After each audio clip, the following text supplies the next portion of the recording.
Lijepi pozdrav dragi gledatelji televizije rukometnog kluba Nexe. Sa nama je Halil Jaganjac. Pozdrav Halile. Pozdrav. Kako je? Ma evo, dobro je. Evo, upravo sam u vrtu ispred kuće, kao što se može vidjeti iza mene.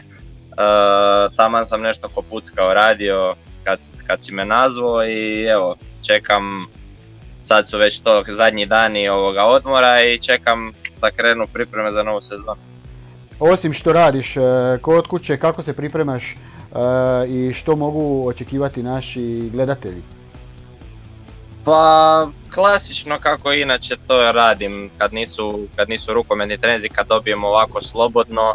Ja nastojim trenirati sam, održavati tu fizičku spremu da kad dođemo na pripreme sa našim kondicijskim Mirkom Krolom da već budem na nekoj razini i da možemo odgovoriti ja pa i svi skupa na te njegove zahtjeve i njegove treninge. Očekujem sve najbolje moguće. Prije svega, što uvijek ponavljam, da nas zaobiđu ozljede. Mislim da imamo super ekipu za iduću sezonu i da će se to sve posložiti. Puno nas mladih igrača i u kombinaciji sa nekim iskusnima, mislim da će to sve skupa biti jedna jako lijepa klapa. Super, ja vjerujem da svi naši gledatelji jedva očekuju.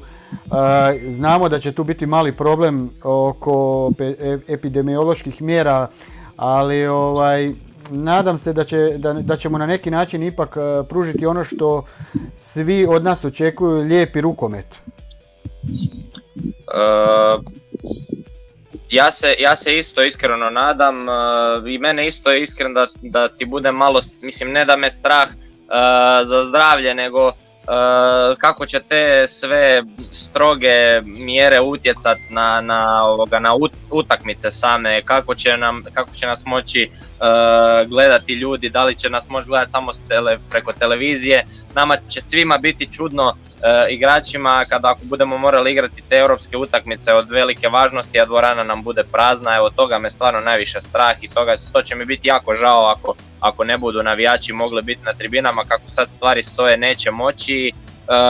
Tu ćemo morati izvući maksimum, jer nije isto, mi smo naviknuti pomalo nas je i razmazila, pogotovo domaća naša publika. Navikli smo da na tim utakmicama uvijek puna dvorana, da je dobra podrška i sigurno će nam biti čudno i neobično igrati pred praznom dvoranom. Pogotovo kad se radi o takvim utakmicama. Za prijateljske utakmice, za pripremne utakmice još to nam je nekako i u podsvijesti da se igra pred praznim tribinama, ali kad se radi o tim utakmicama gdje se očekuje podrška, sigurno će nam to faliti. Evo. Dobro, reci mi molim te, da li se čuješ sa ostalim dečkima i sad u srijedu počinju pripreme i to vjerujem da će biti na visokom nivou, a u konačnici svima nama to fali, pogotovo vama, jedno druženje, zajedničko druženje. Pa sigurno, evo, odradili smo bili kad je ta epidemija krenula i kad su se postrožavale mjere. Bili smo već čak i duže nego ovaj odmor što smo sada dobili svako svojim kućama i onda smo, mislim da nam je to super došlo, tih mjesec dana se ipak uspjeli nekako okupiti i odraditi prije tog ponovnog raspusta koji traje evo još 5-6 dana. Tako da to nam je dobro došlo, ali da, evo, sad je to već dosta dugo i stvarno nam fali da budemo svi zajedno. Mislim da se svi vesele kao i ja da se opet okupimo, jer na posljedku to nam je svima posao, cijeli život nam se vrti oko toga i biti bez lopte nama toliko dugo već prije, pa akumulirano i sada, to sve zajedno mislim da je jako dugi period. Tako da mislim da čim počnu pripreme da ćemo mi svi se jako dobro osjećati, bit ćemo onako sretni i ispunjeni i svi ćemo se družiti pa ćemo vidjeti šta će biti moguće, jer mislim da to nitko još ne zna, svi su na čudu, svi iščekujemo šta će u stvari biti od te iduće sezone, sljedeće sezone zbog te epidemije, kako će se stvari razvijati.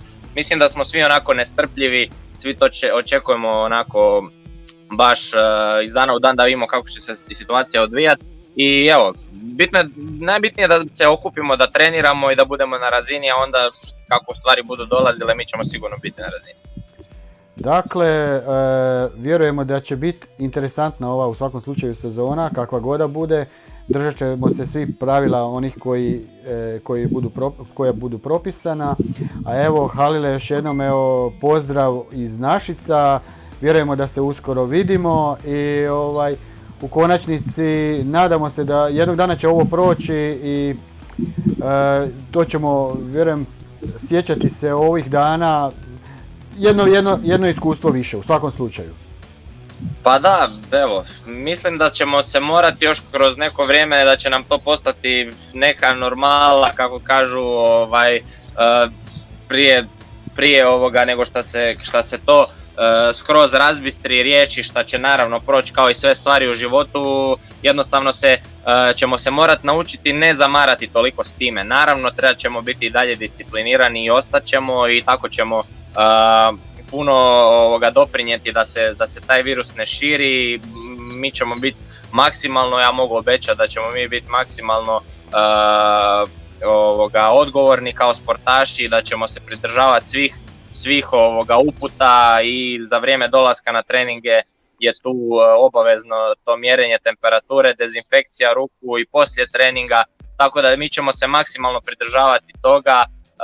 Mislim da će to puno pomoći i jednostavno svi se molimo da ta situacija što prije prođe, da svi mogu napokon odahnuti, da bude sve u normali, ali mislim da na kraju toga svega kad to sve prođe svi ćemo na to gledati kao jednu stvar u našim životima koja nas je naučila puno stvari. Evo, ja se isto nadam skorom viđenju, skorom dolasku u Našice.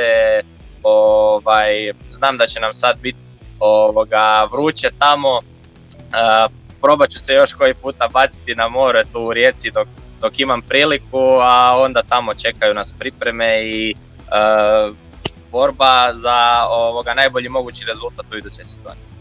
Eto, super, drago mi je da smo se čuli, Halile, a svim ostalim gledateljima uskoro i sa ostalim igračima na ovaj način trenutno, a uskoro iz dvorane iz Našica. Pa lijepi pozdrav. Pozdrav.